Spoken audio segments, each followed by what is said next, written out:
Is being Batman giving me a suspicious nature?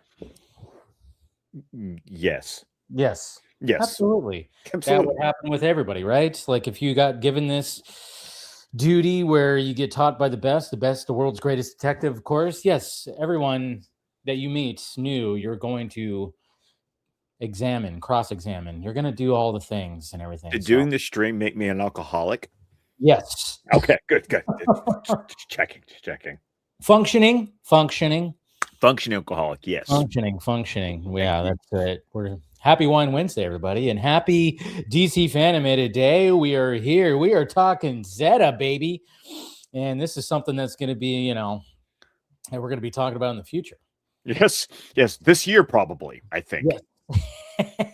I don't know. I just know that I just have this feeling deep in my soul that this is the year where this stream just goes, what the fuck?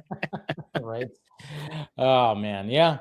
It's going to be an interesting year, but yes, we'll be talking about this. Eric is here. Said, the classroom scene at the beginning with its question about genetics versus free will strikes me as foreshadowing in hindsight about a certain character. Foreshadowing in hindsight. I know it because I know what Eric is talking about. So yes. It definitely does. Yes. Definitely does, but we're talking about Zeta, not Zeta, Zeta. When it comes to, but yeah, like I said, there is a spinoff of this certain called the Zeta Project that will eventually reach maybe this year. I think that it's going to be this year because it ran parallel with season 3 of Batman Beyond. Okay. So. Yeah, and we're right at the beginning. Yeah, and I don't know how many episodes are in season 2. How many more do we have? That is an excellent question. Hold on, give me a second. That's all I asked. I'm going to pull up my HBO Max app.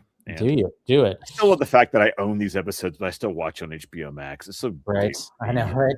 And shout out to Caleb 2002. He is the executive producer for tonight's stream. Thank you for supporting the Patreon. Hey, so this is the 20th episode of season 2. Okay. And there are 26 episodes of season 2. So we only have 1, 2, 3, 4. We have 6. Yes. So we have 6 more episodes of season 2, and then we move on to season 3. So we'll be in by February. We will be jumping around between 3 different shows. Yeah, that's where it's going to get complete madness. But I will say that watching this episode right here, I think this is it's just one of those where, just given the world that we live in and when it comes to Batman Beyond, I really enjoyed this for just because, I don't know, there was something about it where I was kind of going like, interesting. Because I don't really remember this one all that much, but I was like going, okay, I could see why they spun this off, in my opinion. I don't know. Yeah, well, what I remember last week, I was talking about this episode, and I said my biggest thing is going to be keeping up with what happens in this episode and what happens in the season 3 episode. Turns out all I really remember is the season 3 episode. You don't remember this one at all, huh? Well, you know what? There was a lot of the beats. This episode did not stick with me as much as the season 3 episode where they actually do there was a crossover that aired Zeta showed up on Batman Beyond, and then Batman showed up on the Zeta Project, between season 1 of Zeta Project and season 3 of Batman Beyond. But that episode I remember quite distinctly. This one, the one thing I did remember was that Zeta's design in this episode is totally different than Zeta's design going forward. Also different voice actor.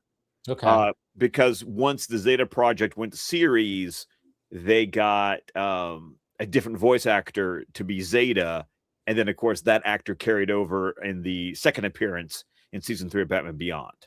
And okay, so now I got to ask, because there's 2 voices that I was like, sound familiar, but I wasn't sure. What fell over back there? Oh, that was my Batman sign. It's got the sticky things on it. It's not sticking anymore. I gotta nail it in now. So Yeah, that thing just fell. Oh, hopefully it's okay. Jesus Christ. Perfect timing for that. I know, right? Batman intervened on the stream. It's still, yes, it still lights up at least. That's Oh, all that good. matters. But anyways, okay. But yeah, is it okay? So is he the Zeta? Is he known?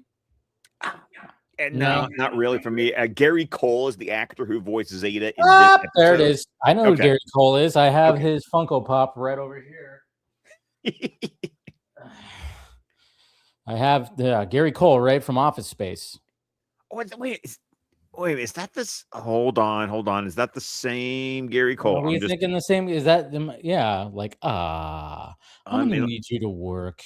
Yeah, I'm gonna need you to work on Saturday. Yeah, is that yeah? Hold on. Let me make sure that this is because I think that's Gary Cole.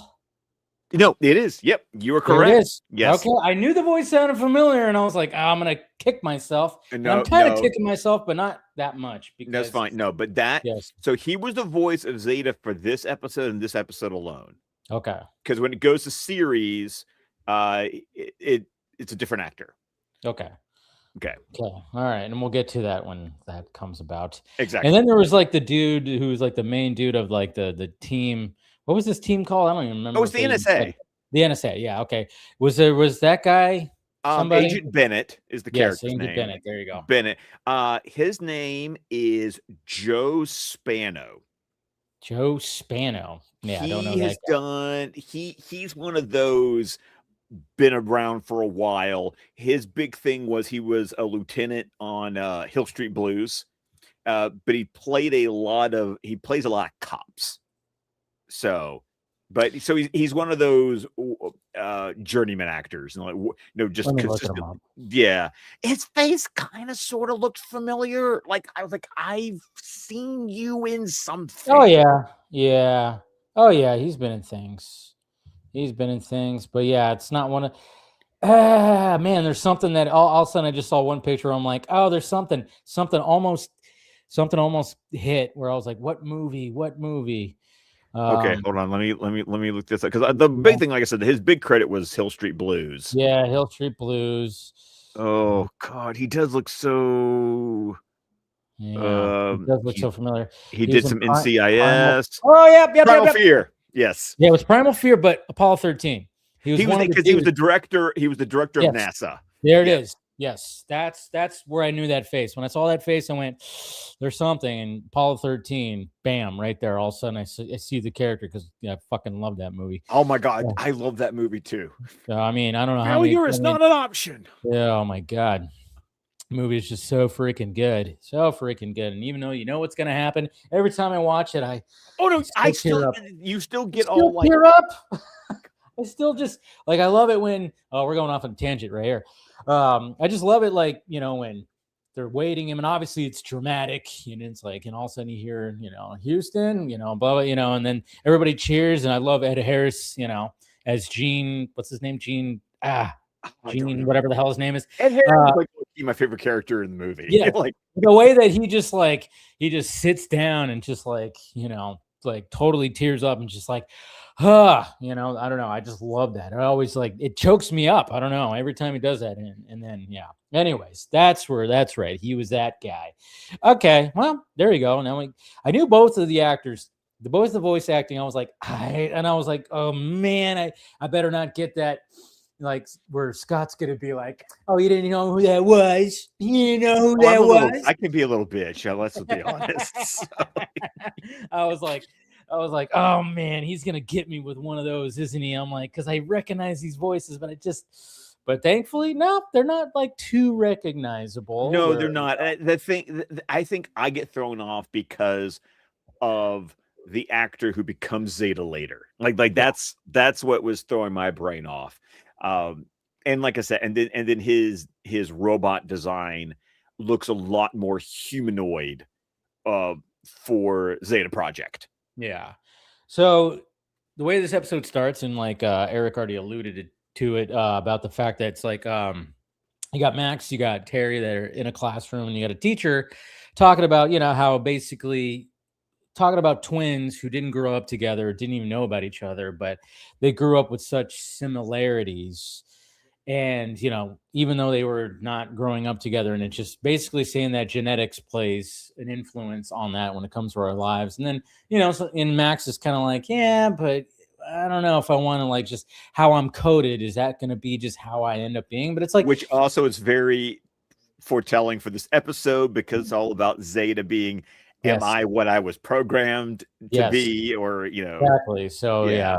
totally like foreshadowing on what's going to happen in this episode. But so so we get that, and then of course this is where we get that line, and when after they're done with Because class, what Terry realizes is that the teacher, it's like the teacher's just reading off the PowerPoint. Like yeah, everything she's saying is like verbatim what the textbook says. because he had on his screen, he Yeah. had like exactly what she like what she said, like what her response was when it came to Max. So it was like, okay, that's a little interesting. And then of course we get that line that is all this being Batman just giving me a suspicious nature. And then sure enough, because we get the NSA like showing up, NSA, right?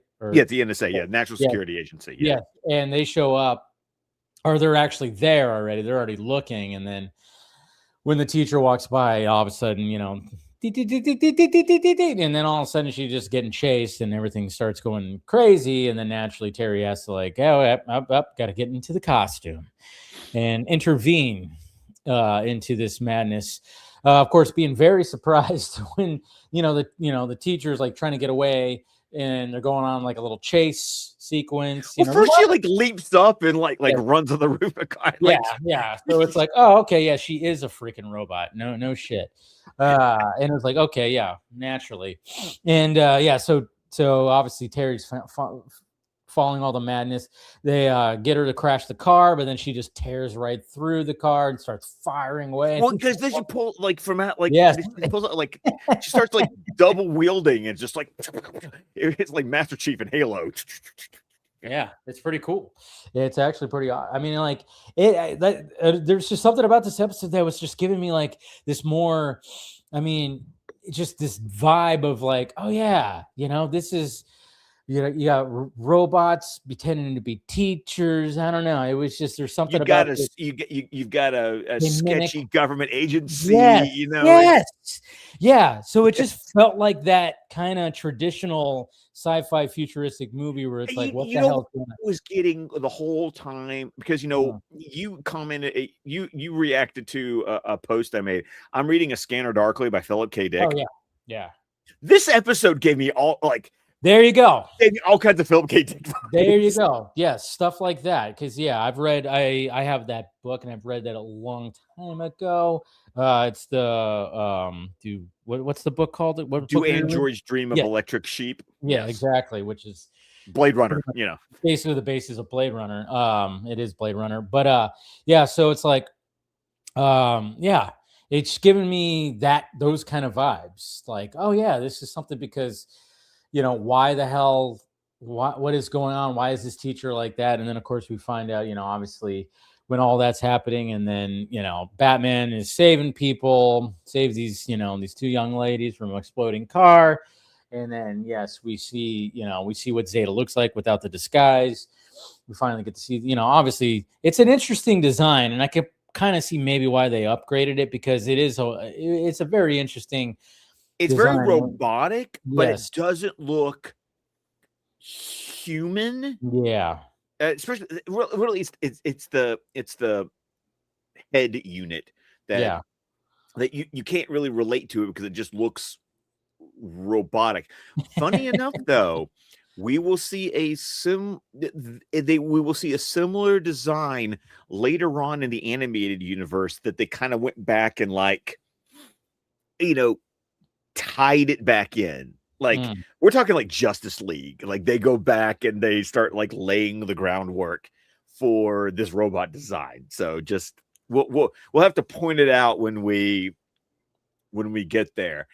But but another thing that I appreciate, and this happens throughout the episode, because Zeta's disguise is a holographic projection, I like how he reaches into the hologram. Like Mhm. there's an acknowledgement that the robot is just this skeletal, this endoskeleton, and that, you know, there's nothing like, it's not like Terminator where you have to like peel back Yeah, skin. Like you yeah, just stick your hand in it because it's just light. Like yeah. it is just a It's just hologram yeah, over projection. Yeah, the projection over the skeleton. So yeah, I liked that consistency where, you know, he'll reach into something or something will go through him because it is just a projection, and you have to think about where Zeta actually physically is underneath the hologram. So yeah.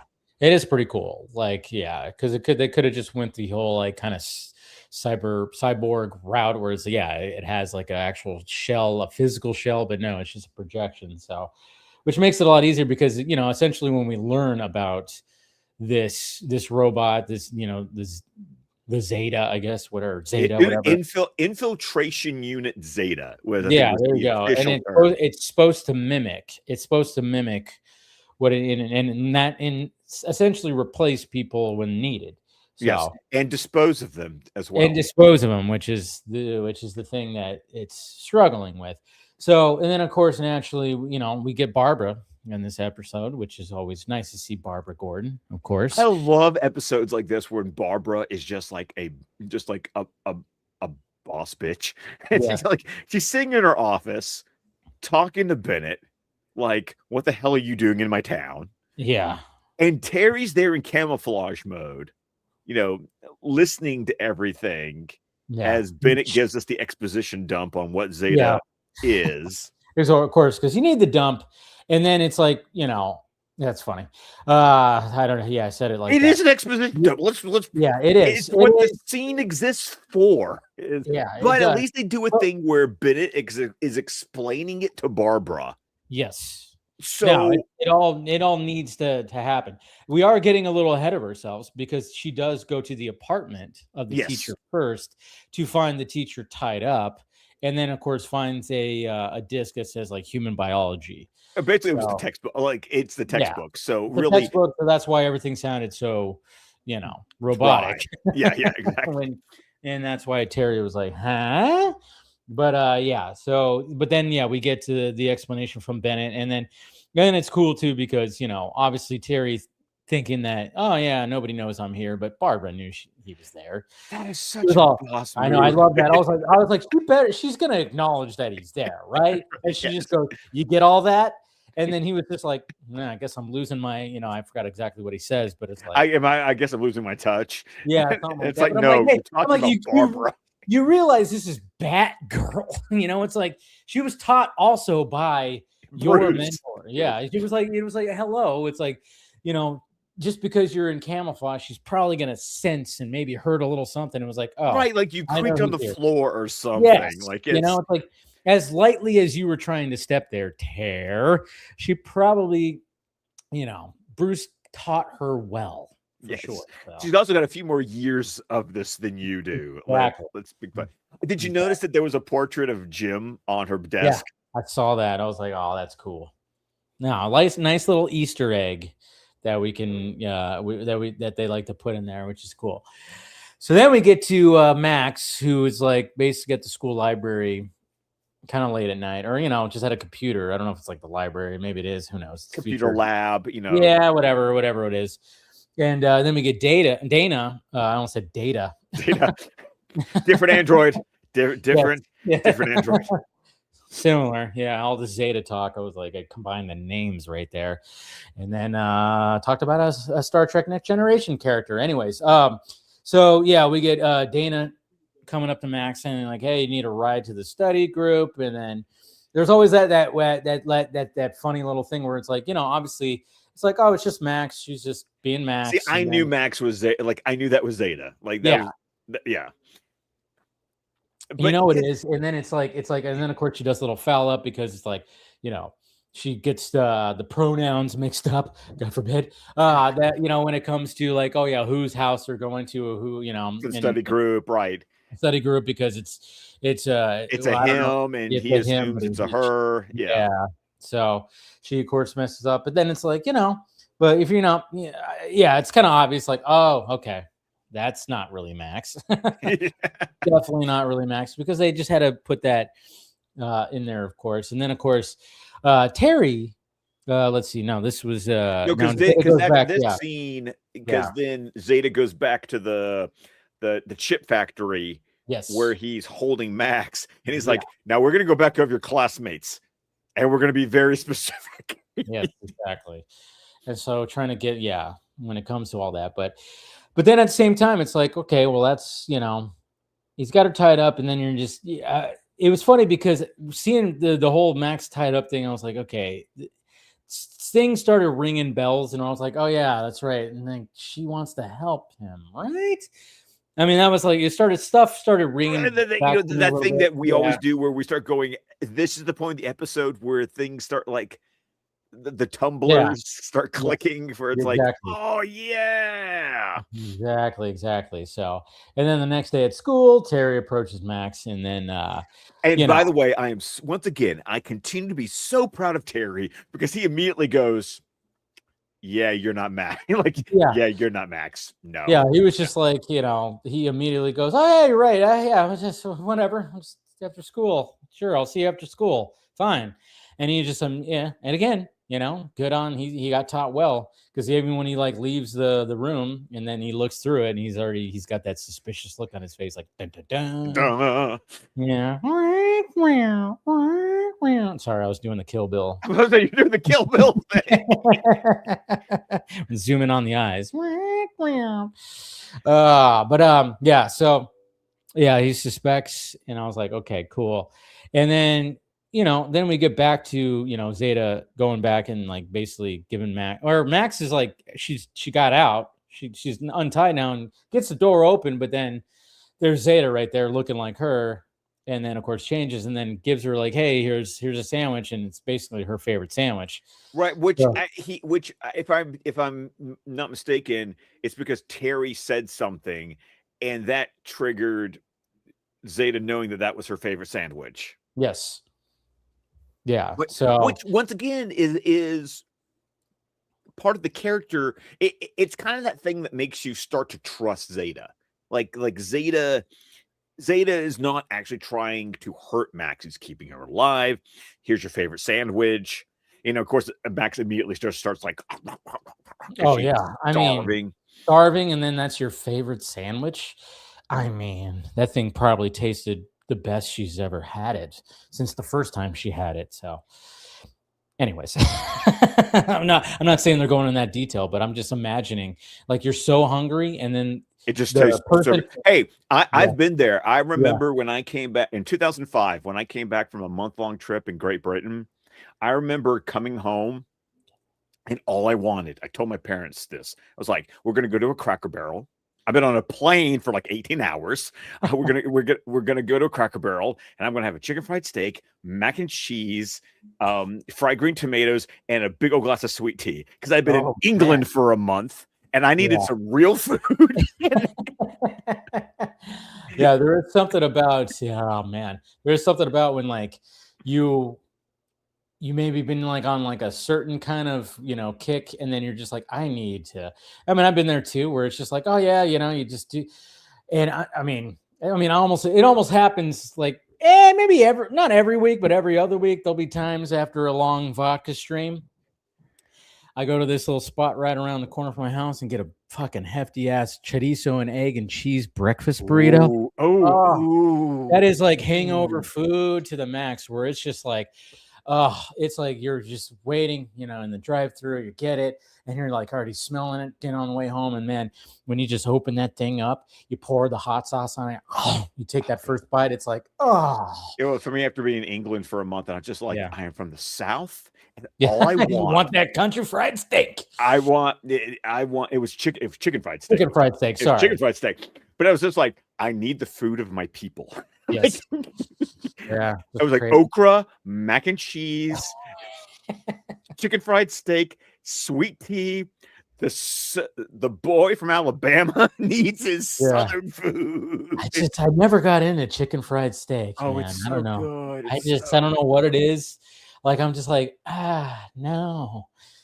fried? No, you're gonna fry the steak? No, What? oh, dude, that just means you I haven't know. had it done right. Probably haven't. You know Even what though I needs to live. happen is that I keep on telling you, you gotta come back to Birmingham, Yes, yes, and I gotta take you to a place called Nikki's West. yeah. It's this meat and three place.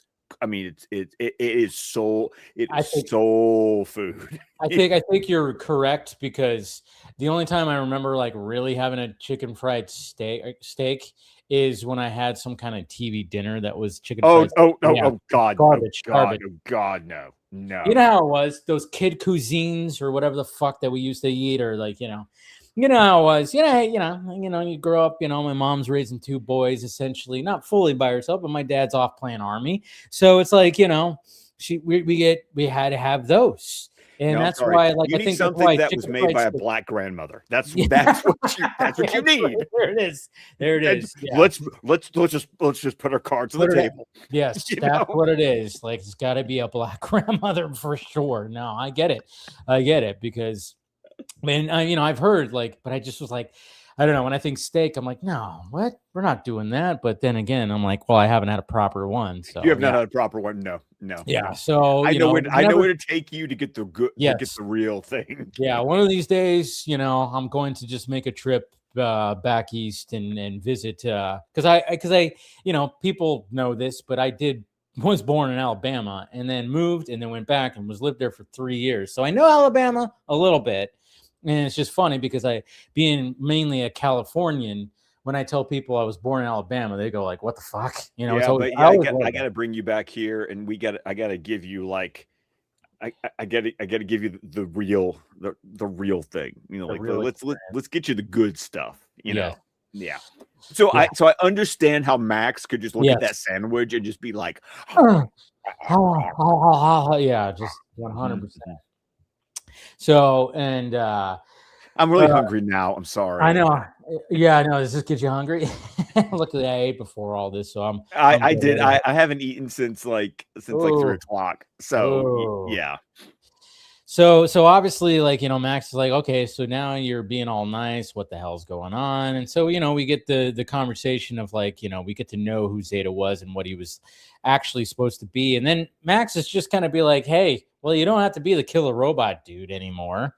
You don't have to be that. And this is where the whole thing of like, oh yeah, even though programmed, it seems like, yeah, like you said, we've seen this many times where like artificial intelligence is all of a sudden just goes like, oh yeah, I don't need to be, even though I'm programmed, but I have my own. Yeah.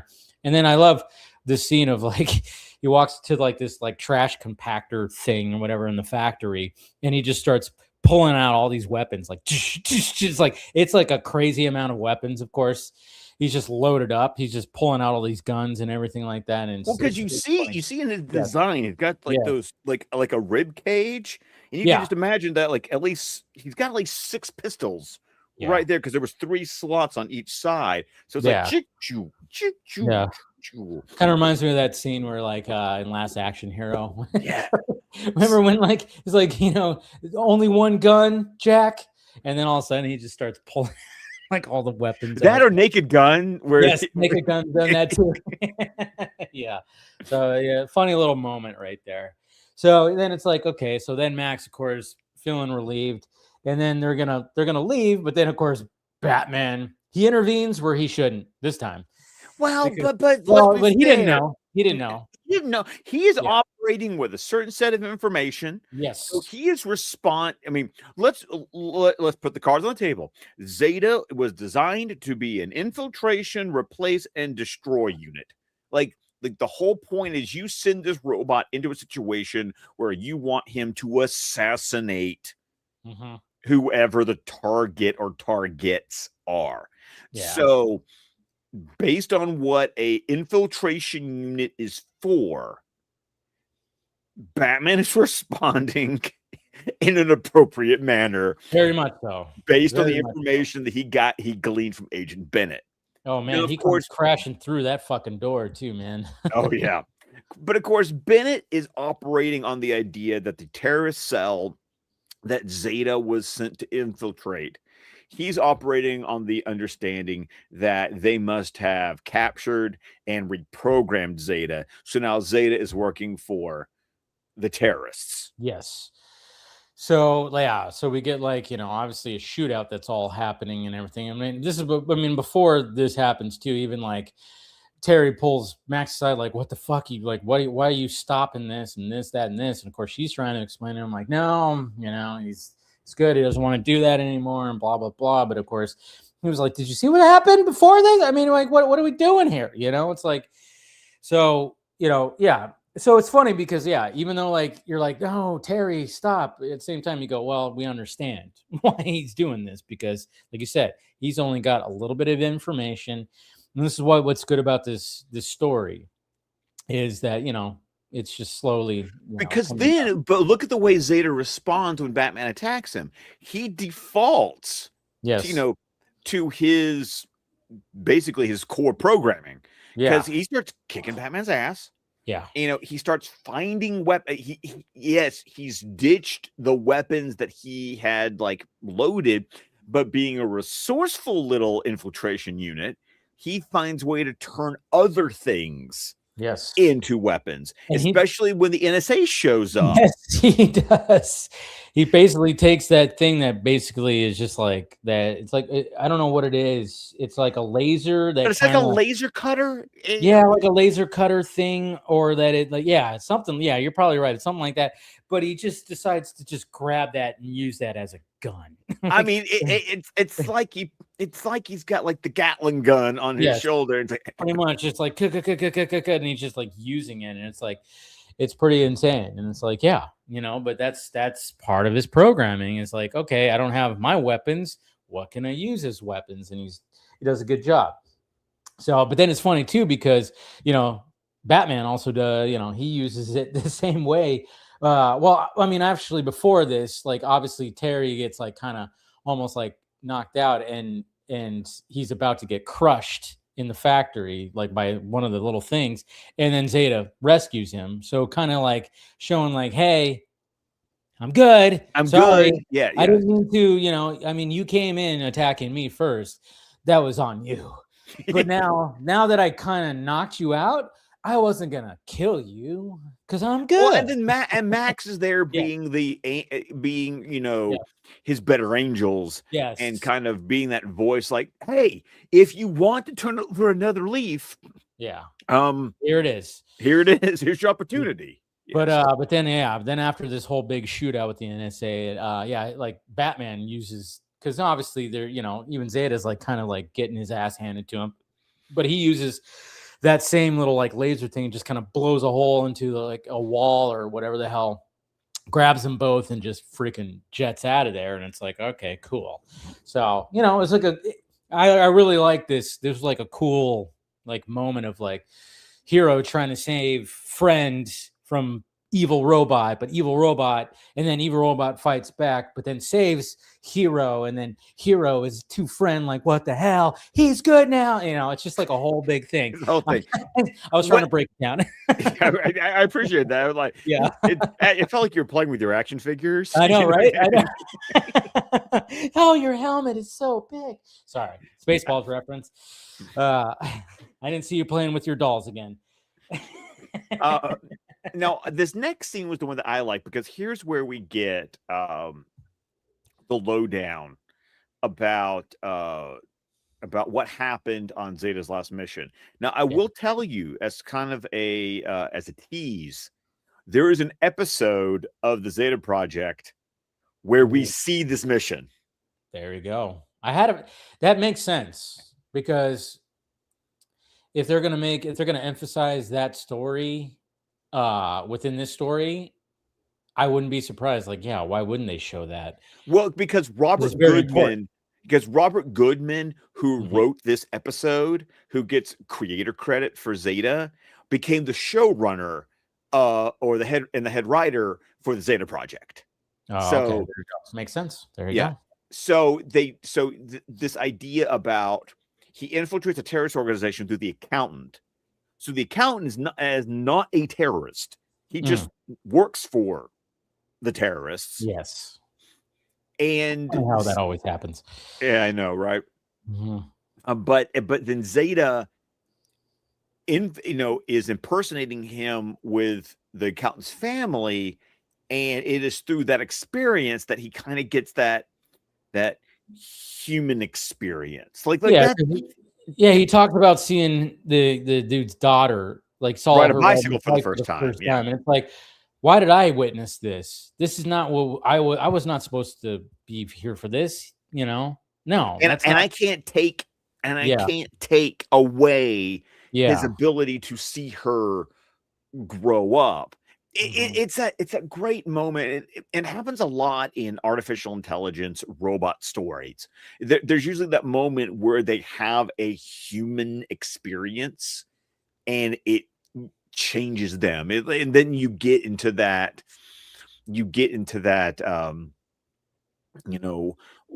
am I more than what I was built to be? Am I more than what I was designed to be? I mean, it's a classic theme in stories about, and I think that's why I really like. That's why I was emphasizing how much I enjoyed this, because it just had those beats in Batman Beyond, and I'm like, yeah, I don't know, they just had those familiar beats. Yeah. And like I said, and then it's kind of cool because I made the Philip K. Dick reference earlier.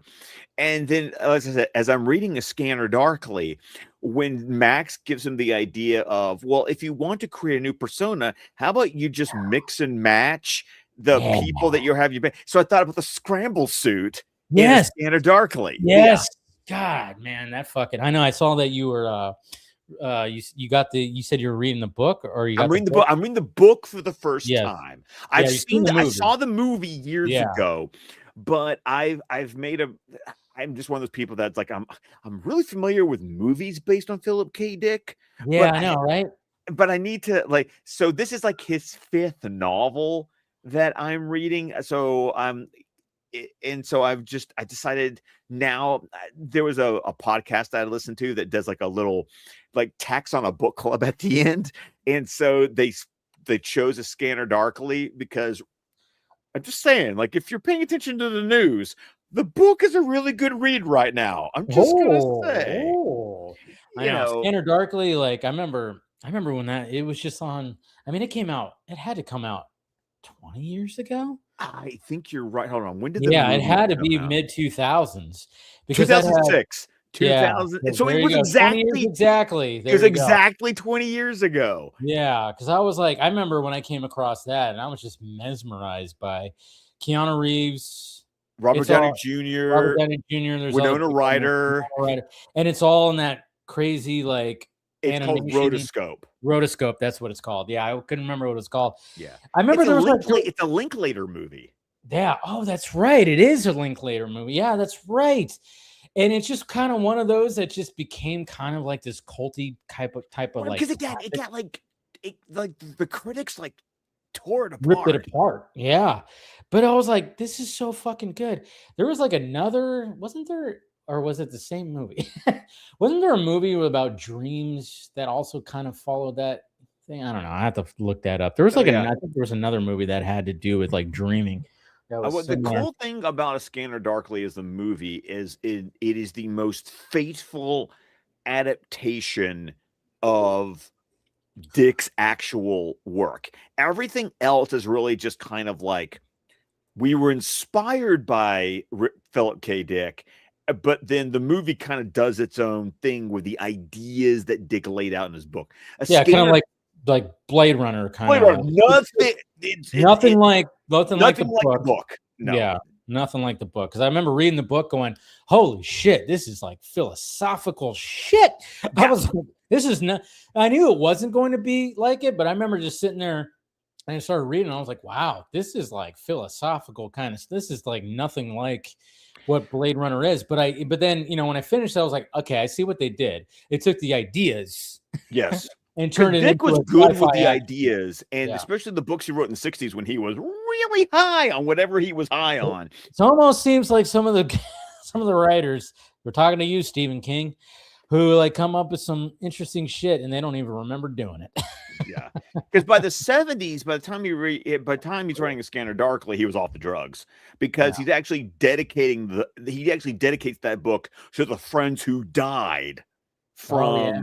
from the drugs, Yeah. So, Crazy. but weird tangent, but hey, actually, in my opinion, so far I'm about a fourth of the way through the book. I actually think that A Scanner Darkly is Philip K. Dick's strongest novel. Like, Ooh, I might have to pick it up and read it because yeah, these sci-fi books are like I mean, I don't know. Over all the other genres, sci-fi yeah. books. Yeah. And if you want to listen to the audiobook, if you're into audiobooks, Yeah. Paul Giamatti reads the audiobook. What? That's great. It's fantastic. Paul Giamatti missed his calling as an audiobook narrator because he's really good. But when Max suggested, hey, just take all the different here's the eyes of one guy, here's the hair of one guy. I was like, oh, it's the scramble suit. It's the only difference is that it's not doing the thing of Philip K. Dick where it's like constantly rotating through all of it, perpetually, where you're just like, I mean, what am I looking at? Yeah, and it's kind of funny too because like even like not the Arnold Schwarzenegger Total Recall, but when it came to the Colin Farrell Total Recall, there was kind of an element of like a holographic projection of the face as opposed to how it was in Arnold's. Remember, like when it came to the 2 weeks thing? I'm gonna be honest, it's been so long since I saw Colin Farrell's Total Recall in the theaters, and I have not rewatched it since. Yeah, no, there was like an element of that too, where it was like a holographic like scramble of like what it looked like, as opposed to just being like an actual. I have to go back and watch that again. You should. I mean, there'll be times where I just will randomly put it on because again, if it wasn't for the original, I think people would enjoy. And once again, as we've just talked about on the vodka stream, the short story it's based on is just him going to recall and realizing he's a secret agent. Like that's all the short, because it was a short story. That's all it was. You gotta love. That's all it was. Yeah. Okay. So okay. Fun trivia: the Easter eggs. Ooh. Because Zeta goes to the train station because he's going to get the hell out of Dodge, and of course Bennett and them, of course they're going to be watching the train station, that's just weird. But if you listen to the announcer, the first thing you hear when you get to the train station is train incoming from Central City. Oh, I didn't hear that. Damn it. Yeah. And then they say paging passenger does it. And then it says next train bound for Dakota. Dakota? Statics. Oh, there it is. First mention, because Static Shock hasn't started yet. Not yet, but it's coming. But it's coming. It's season 3 of Batman Beyond, which is, why we're going to be doing season 3 of Batman Beyond, Static Shock, and Zeta Project all at the same time. So they're already laying those foundations. They're already laying the foundation because you hear trains incoming from Central City, and then there's a train that's leaving for Dakota. There you go. Wow. Okay. Didn't hear that. That's cool, though. That's cool. There's a lot in here. The only thing that's missing in this episode is Bruce Wayne. Bruce Wayne, yes. I know. It's like, what the fuck? So I read something. There are 5 episodes of Batman Beyond where Bruce does not appear, and this is the 4th episode of the 5 where Bruce does not appear. And that would make this episode just so much more, just better. It would make it better if he was here. But at the same time, it's still him absent. Let's go back. Let's think about it. Let's be honest, though, with the episodes that we've encountered so far, so the 4 episodes we've encountered so far, where Bruce does not appear, it's not like we miss. It's not. There's enough story. There's enough things happening where we go, it's okay. Because once again, it's Terry's show. Yeah, it is Terry's show. Yeah. So, and then of course you could just come up with any kind of like, well, Bruce, maybe he was, they did that one time. I forgot which episode it was where he was out of town. He was like overseas and there was like an outage. There was like a storm. So he couldn't even so there's been times where they even go, he's over there. Sorry. But yeah, it's fine. Like I said, it doesn't, And I think, like, again, we're talking about 23, 22 minutes. So it's like to fit Bruce in there would, this is like, because what would Bruce add to the episode? He would he'd be looking up the, like Bennett. He'd be looking up, he maybe right, but then it's cool because we had Barbara there to get the information from Bennett. Like if we didn't have Barbara in this episode, then it would be we'd probably be like more missing Bruce. But the fact that good old Babs was there to kind of fill that she was the exposition dump that Bruce would have been. There you go. And maybe they made that executive decision of like, hey, should we have Bruce do this? Or, we haven't had Barbara, let's have Barbara. I'm also kind of curious, like, if it was like was Stalker Channing contractually obligated for a certain number of episodes? Yeah. So we had to make sure that we had a Barbara episode so that Stalker could get her, because we're also kind of coming up on the point, spoiler alert for season 3, where Stalker gets replaced. Yeah, she does. Yeah. That happens. It does happen, But yeah, you could be right. It could be that. It's like, you're contracted for a certain amount of episodes. So yeah.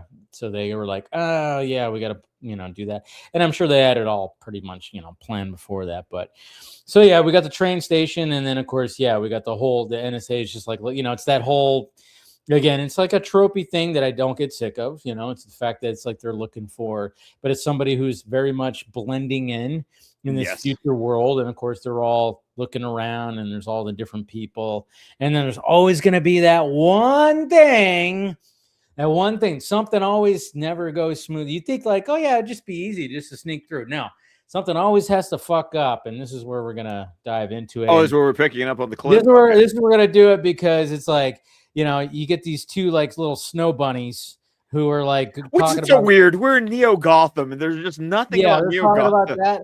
And then she ends up like sticking her ski through Zeta. Going right through the little, the holographic shell of Zeta right here. So my question, however, I have to ask though is, what is keeping the ski holding it? I know. Holding it. Like are we?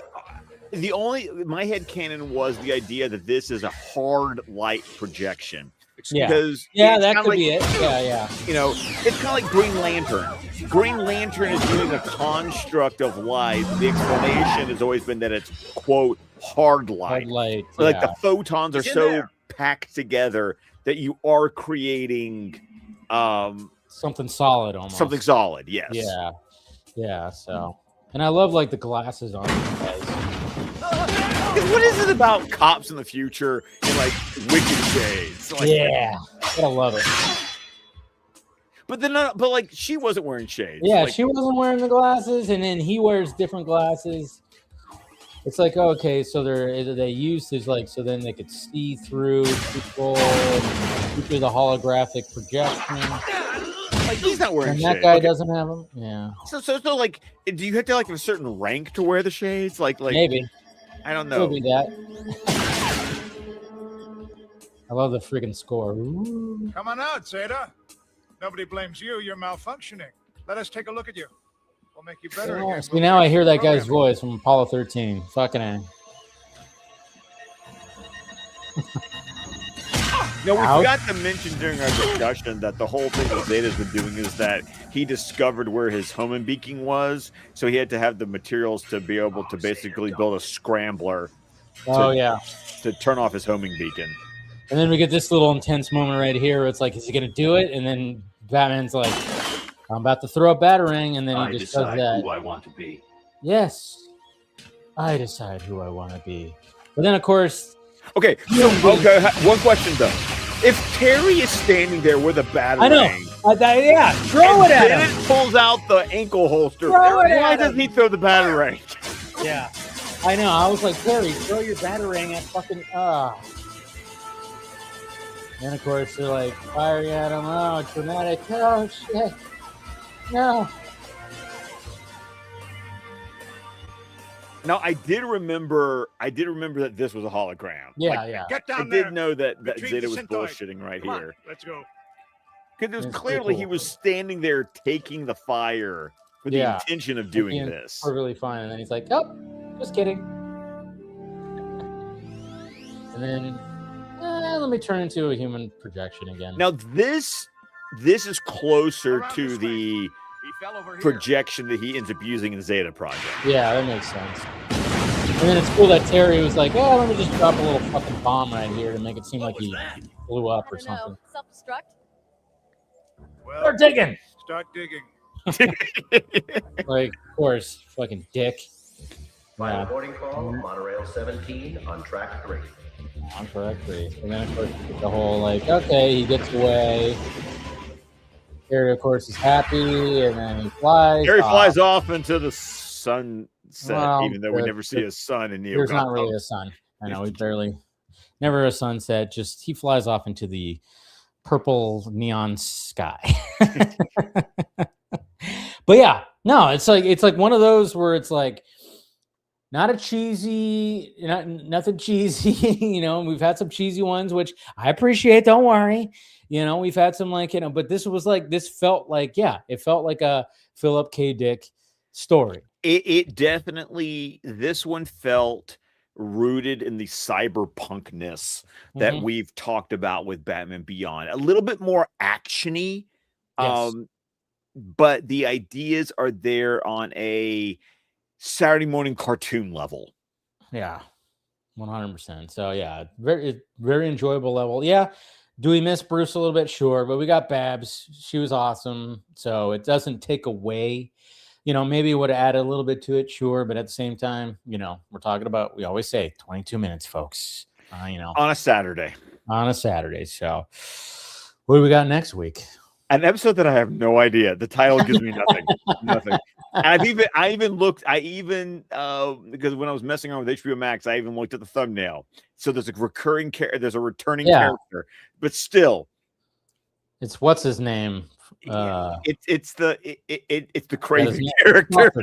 The stalker. The stalker. Yes, yeah, the stalker character. Yeah, it's called Plague, and I'm like, I don't know what. I don't remember. No, nothing. I got nothing.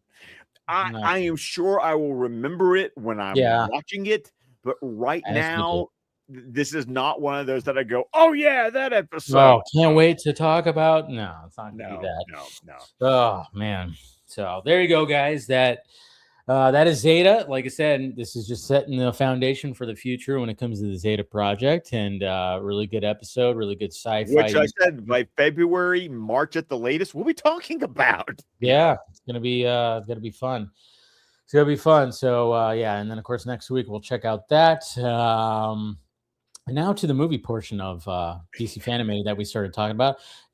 So Scott, you did not get to see the movie that you were. Yes, I saw your tweet. What is up with your movie theaters like canceling screenings? Okay. I'm trying to not lose my shit right now. All right. So first off, let's just talk about why Scott didn't see his movie this weekend. And which movie are we going to see again? Is this thing on? We're going to see this thing on. The Bradley Cooper stand-up comedy movie with Will Arnett. Will Arnett. Yeah. So first off, I was going to go see, there was a wildly convenient, which I knew something was going to go wrong, wildly convenient showing on Friday morning at 10 o'clock, like 10 in the morning. And I had to go into work at 2 p.m. So I could go, I could see the movie, grab some lunch, and be at work. And then AMC does that thing sometimes they do where like I've had a movie reserved for like 2 weeks, and then like the Tuesday before the Friday, they go, I whenever I see the email that said from AMC Theaters that says refund issued, and I just go, fuck.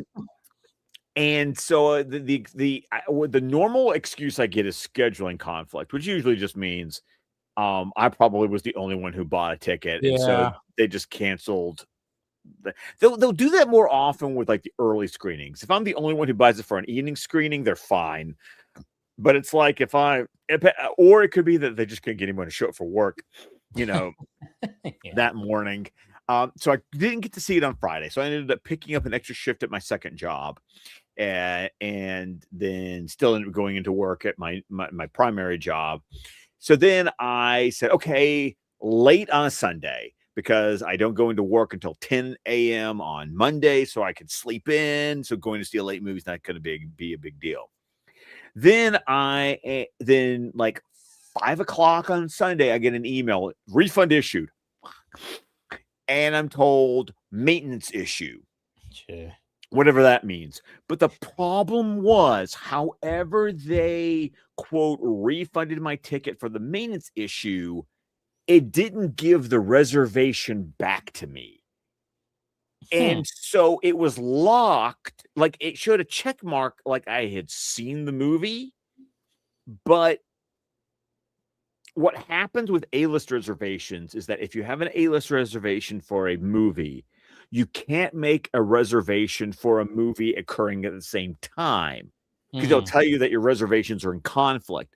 But however they did it, they didn't give me the reservation back. They basically just checked it off as you've seen the movie, but it didn't free it up so that I could go to a different showing at a different theater, because there was another theater that was actually having a showing like 10 minutes later.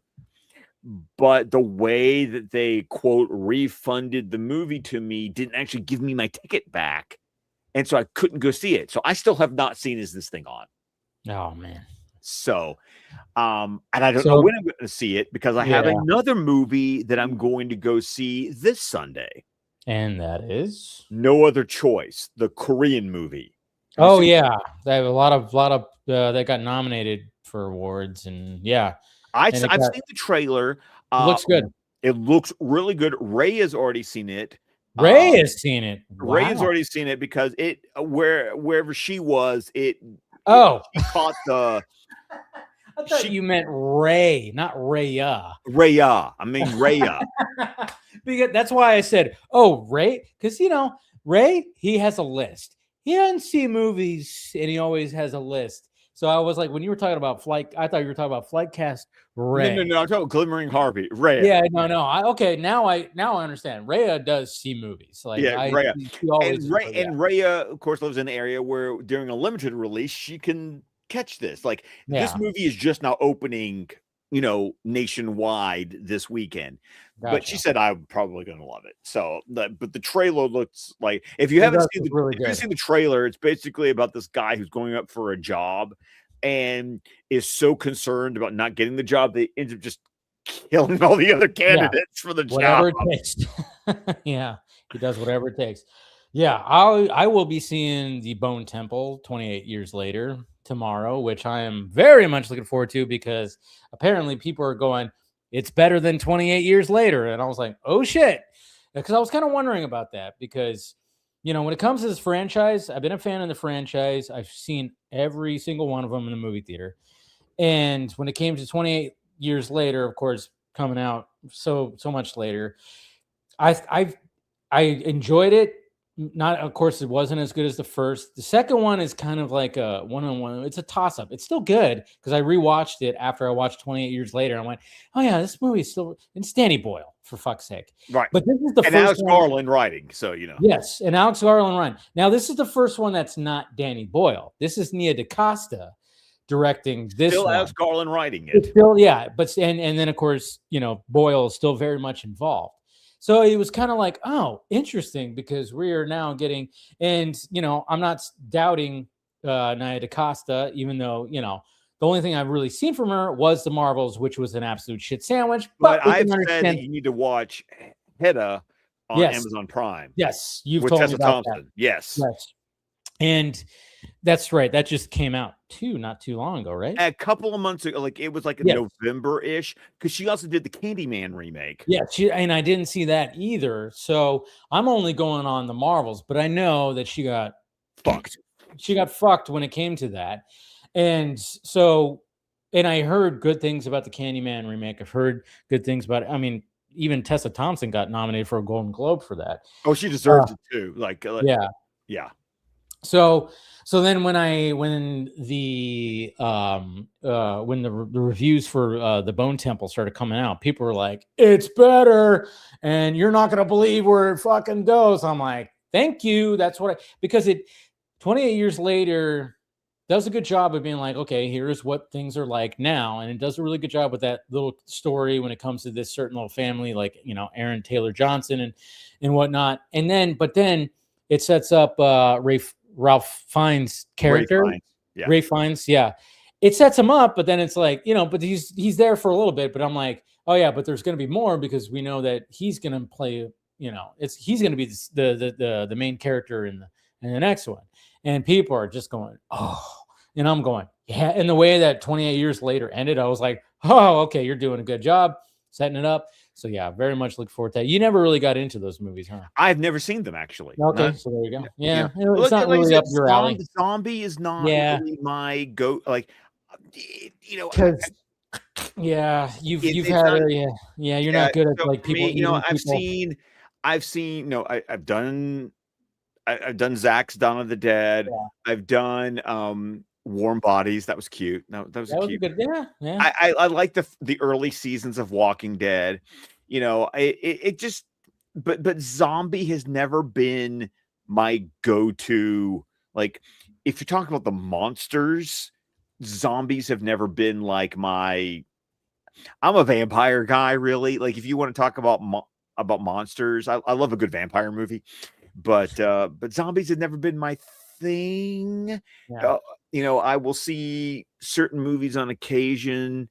It was kind of weird, like with I Am Legend. Like, they kind of, when they did the movie, they kind of did like there were zombies, but in the book, they're actually vampires. Like, it's a. Did you see that Kevin O'Leary interview when he talked about there was like a version of Marty Supreme where he was actually a vampire? I feel like that was Kevin O'Leary bullshitting. Probably. Because he does say something in the movie.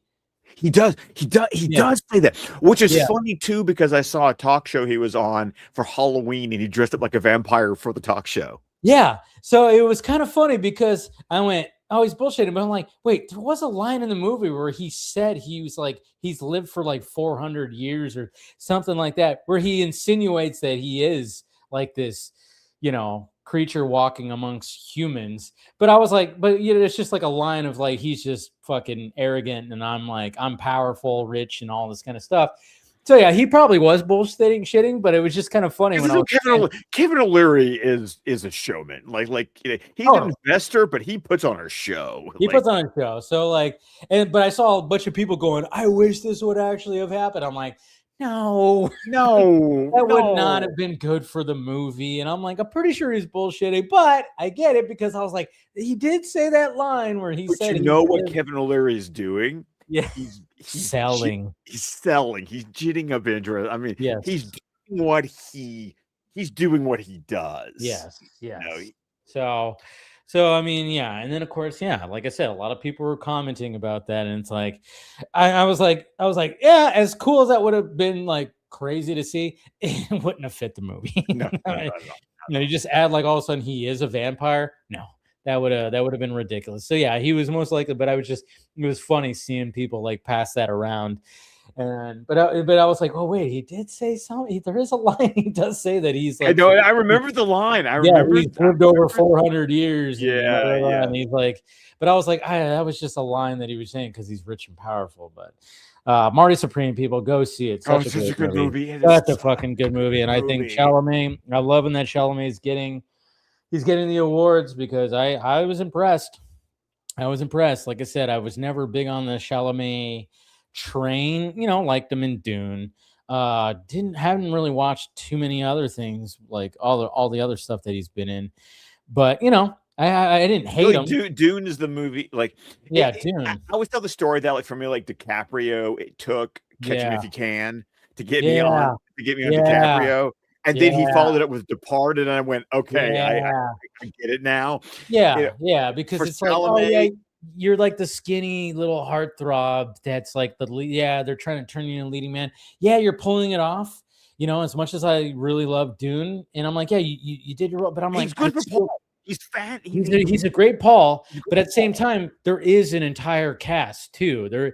he's not just in Marty Supreme. He's fucking leading. He's the movie. He is the movie. Like, so that's when it comes to Marty Supreme. That's where I saw, oh, you are the real deal, because this is the first time I've actually seen you be the leading man. Because it also helps that he's playing a character that you absolutely despise the entire movie. But you despise him, but you're like, oh, but but you like him.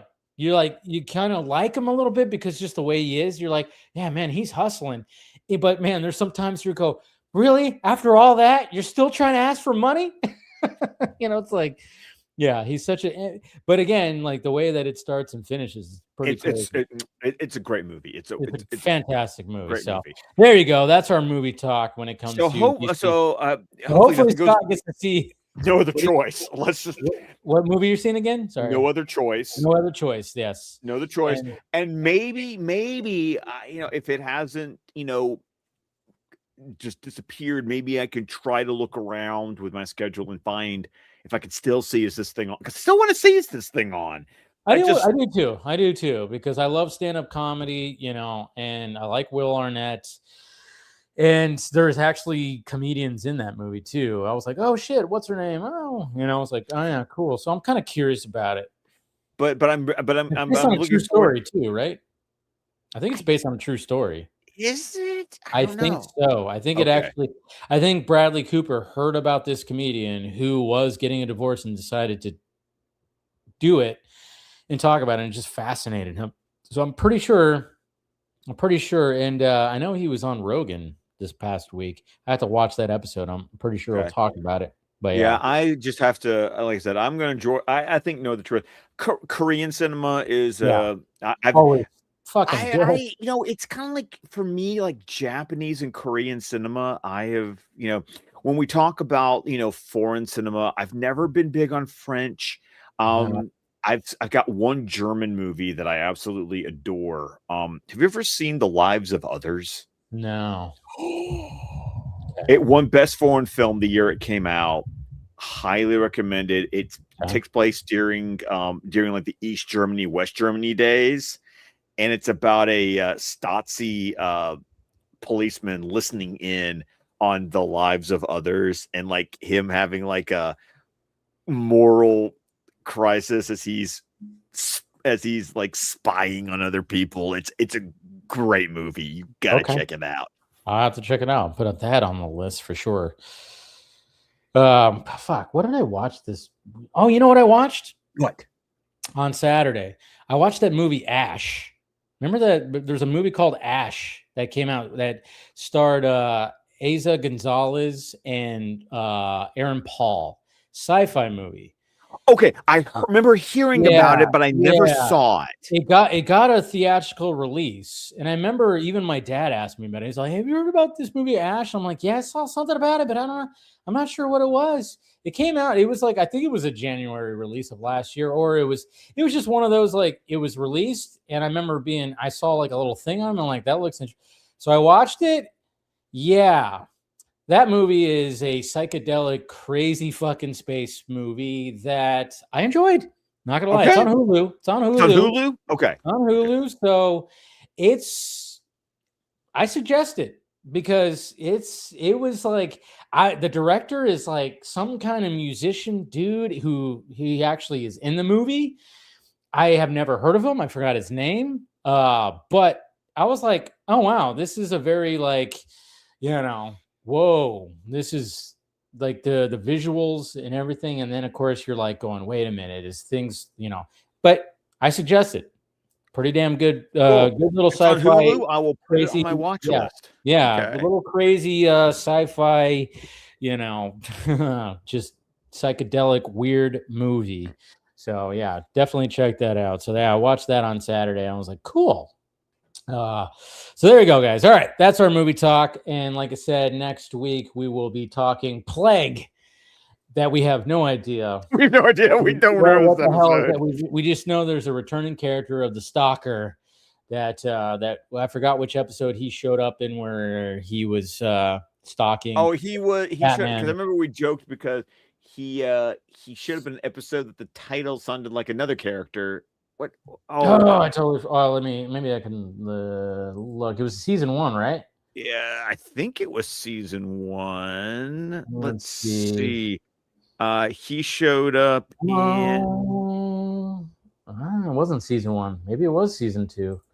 Let's see. Hold on. I'm trying to find out his appearances. Bloodsport. That was the episode. Bloodsport, yeah, because obviously there is a character called Bloodsport, right? And it was, yeah, there it is, episode 6 of season 2. That's what it was. All right, so yeah, I was like, yeah, so it's that character returning, and we have no idea why, but hey, he's returning. So show up next week for that. We'll have discussions with that, and look forward to our reviews of the movies that we hopefully will see this weekend. We hopefully will see. Yeah. Yes. I mean, I'm pretty, I'm good when it comes to mine. Scott, on the other hand, you never know, because it seems like in your area, Jesus Christ, they just do some weird shit. But they really do some weird shit. Yeah. What else you got to promote? Really, that's it. I do want to say, if you want to check out the McFarlane releases of the Zack Snyder's Justice League, those figures, that was like it was almost like he did like his own Kickstarter campaign. I got my package in on Sunday, so because I went full retard. So I got never go full retard. I got level 5, so I've got the Batmobile, the BVS Batmobile, but with the accessories to turn it into the Justice League Batmobile with like the giant, cannon on it, plus the tactical suit Batman figure with a different paint job, and I think no goggles. I think if you look at there's no goggles on it, and a bat signal. Yeah. And then there was a Justice's Gray variant package that comes with Batman, Superman, and Wonder Woman. And then I got a metal Justice's Gray poster, but it's signed by Todd McFarlane. Nice. So check that out on my X feed. It's Scott DC27. You can also see it on Vero at Scott McClellan. And then, of course, for any movie reviews, when the movies do decide to actually air, you can check me out on Letterboxd at Scott McClellan at Scott DC27. So hey, I posted my Greenland review on it on Letterboxd. Did you see that? I did not see it. I posted it, Scott. I'm back. You're back, baby. I'm keeping it up. Yeah, like I started a Letterboxd because like, you know what? I need to do that. I'm the film junkie. I need to just do that. And I did it for a little bit, and then I stopped. It was like the tail end. I think it was when Mission Impossible came out, and I put my rankings of the Mission Impossible franchise. That was one of the first things I did, and I did a couple of other things. But man, then I just kind of like, But then I was like, you know what?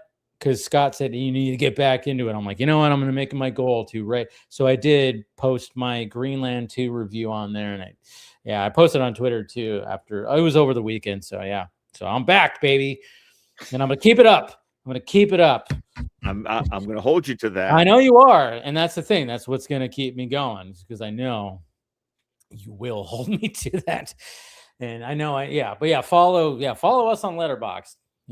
Do all that, because we'll be on there. I love that website so much. It makes me happy. Yeah, I mean, it is fun. It is fun where it's like, oh yeah, this is just and then it was kind of cool because like after I posted it, and then all of a sudden, oh yeah, I got a like. I do have people that are following me on here. Oh yeah, fucking A, look at that. And then you'll see what your friends are watching, and exactly. It's like the perfect social media platform for people like us. Who love movies, for fuck's sake, man. I tell you, So I'll be, I just had to be like, you know what, just sit down and write like a little review.